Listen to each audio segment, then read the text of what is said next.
Yeah, today's a hot one, baby. Sitting here doing some work on my car. I was waiting for some parts to come in.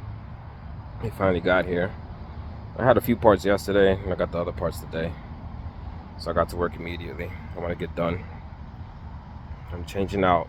The wheel bearing went bad on the driver's side. And I've done wheel bearings before.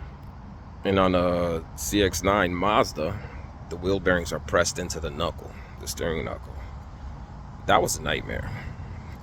Removing the ring, the old ring that keeps it fastened into the knuckle, how to remove that. You had to bang out the old wheel bearing and then press in the new one. Usually you machine press it. They have tools, you press it in. But instead of going through that headache, it's so much easier to just buy the steering knuckle that has the wheel bearing assembly inside, and then get a sensor too, a speed sensor as well. Sometimes the speed sensors, they seize into the old knuckle. But here we go. So this whole frame, like cast iron type frame, is the steering knuckle, this piece in the center, that's your wheel bearing, and inside all the little ball bearings, they go bad, and then you start hearing like a humming sound. When you're driving down the road, you'll hear a humming sound, which can indicate that the wheel bearings are going bad. And if you don't replace it, your whole entire wheel could fall off as you're driving.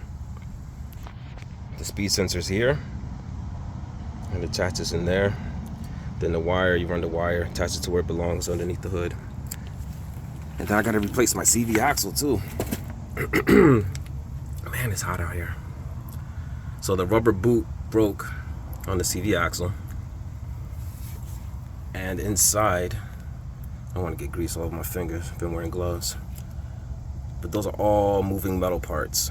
When the grease comes out of there, you get metal shavings, everything. Axle could break. Your CV axle could break. Connects into your transmission back there. So you gotta pop that off the transmission. And then just replace everything.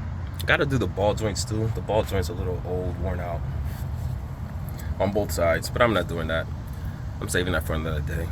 The ball joints could be a pain too. I don't have enough ground clearance to put the tool there that presses the ball joint into the lower control arm. So if I can't get that car high up in the air to get enough clearance, then I will probably just replace the lower control arm, which happens to be this piece right here. That whole piece, just replace the whole lower control arm.